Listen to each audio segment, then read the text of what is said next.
Hello everyone. आज मैं आपको ओजोन डेप्लीशन के बारे में बताना चाहती हूँ। ओजोन डेप्लीशन क्या होता है सभी ने सुना है, ओजोन होल क्या होता है सभी ने सुना है, लेकिन ओजोन डेप्लीशन के पीछे कॉज क्या है, क्या रिएक्शंस होती हैं, उसको डीपली समझना बहुत जरूरी है।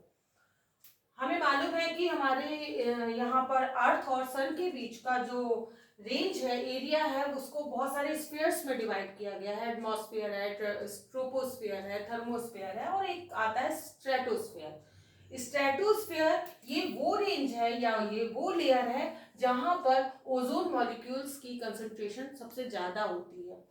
तो ओजोन मॉलिक्यूल एक्चुअली क्या होता है? ऑक्सीजन के 3 molecules.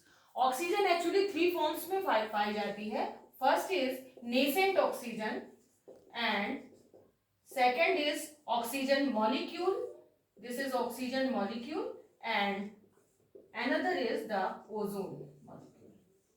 When this ozone molecule is getting depleted by the anthropogenic activities. What are the anthropogenic activities? ये भी हमें पता होना चाहिए।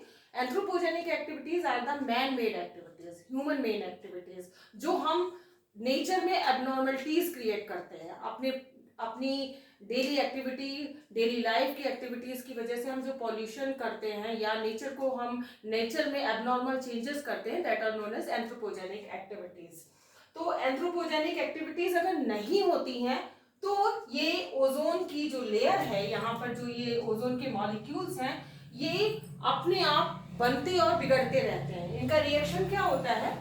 ओजोन मॉलिक्यूल पर जब ये सन से आने वाली हाई वेवलेंथ की अल्ट्रावायलेट रेज इस पे गिरती हैं तो ये मॉलिक्यूल इसके 2 बॉन्ड्स में टूट जाता है। ओजोन ये oxygen molecule and nascent oxygen, जैसा हमने ऊपर पहले बता रखा है, oxygen molecule and nascent oxygen.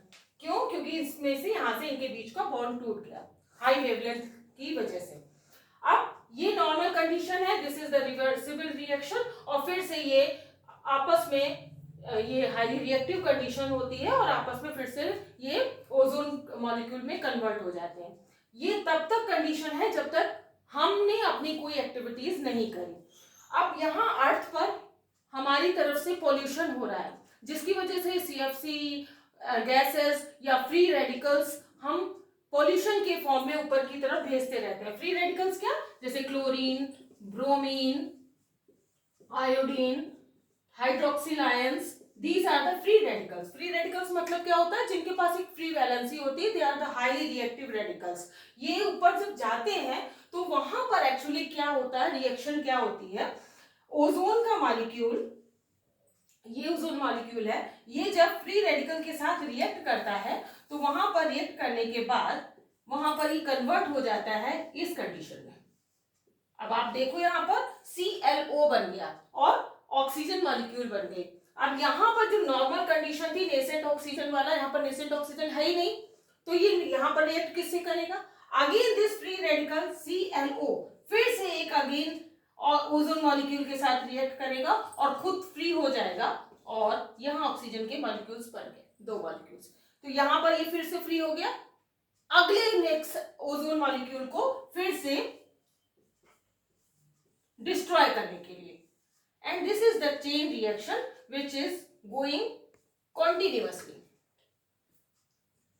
ये कंडीशन अगर ना हो, अगर ये Cl या इस तरीके के फ्री रेडिकल्स ना हो जो हमने भेजे हैं पॉल्यूशन की वजह से, तो ये रिवर्सिबल रिएक्शन कॉन्टिन्यूएशन में रहे और बार बार यहां से रेज आएंगी और वो उसको डेप्लीट करेंगी और फिर से वापस ओजोन का मॉलिक्यूल रिवर्सिबल रिएक्शन होने की वजह से फिर से बनता रहेगा। लेकिन क्लोरीन, ब्रोमीन, आयोडीन इस तरीके की फ्री रेडिकल्स के रिएक्शंस की वजह से यहाँ पर हम उसको इंटरप्ट कर देते हैं। इस प्रोसेस में हम इंटरप्शन क्रिएट करते हैं, हिंड्रेंस क्रिएट करते हैं, उसकी फॉर्मेशन, ओजोन मॉलिक्यूल की फॉर्मेशन में हिंड्रेंस क्रिएट करते हैं। अब क्या हुआ, जिसकी वजह से ये ओजोन की कंसंट्रेशन यहाँ पर कम होती जाती है। ऐसा नहीं कि कोई इसमें होल हो जाता है, वो एक लेयर है ओजोन मॉलिक्यूल की, और उस लेयर में जब मॉलिक्यूल्स की कंसंट्रेशन डाउन होने लगती है तो हम कहते हैं ओजोन को डेप्लीट हो रही है। और जहां पर बहुत बहुत वीक हो गई वहां पर रेज, सीधे अल्ट्रावायलेट रेज जो होती हैं उनको नीचे की तरफ अर्थ तक, यहाँ अर्थ के पास तक आ जाती हैं।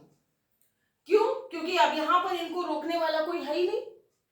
जो जो जिस यहाँ पर ओजोन मॉलिक्यूल पे जब ये गिर रही थी रेस, तो इस वजह से वहां पर उनका फॉर्मेशन और उनका डेप्लीशन हो रहा था। लेकिन अब जब ये सीधे सीधे नीचे आ रही हैं तो ये अल्ट्रावायलेट रेज अर्थ पर आकर सीधे टकरा रही हैं, जिसकी वजह से जो हमारी बॉडीज में स्किन कैंसर टाइप की डिजीजेस या एनिमल्स में या सब टाइप की डिजीजेस हो रही हैं वो कॉज हो रही है। दूसरी चीज, जब यदि कोई भी रे किसी चीज से टकराएगी तो वो रिवर्ट बैक होगी। अब वो रिवर्ट बैक होगी तो यहाँ पर बहुत हाई अमाउंट में हमने पॉल्यूशन क्रिएट कर रखा, जिससे वो वापस जा ही नहीं पा रही है एटमॉस्फेयर में फिर से, और वो वहीं रह गई। अब इसकी वेवलेंथ हाई है, जिसकी वजह से ग्लोबल वार्मिंग जैसी सिचुएशंस आ रही हैं।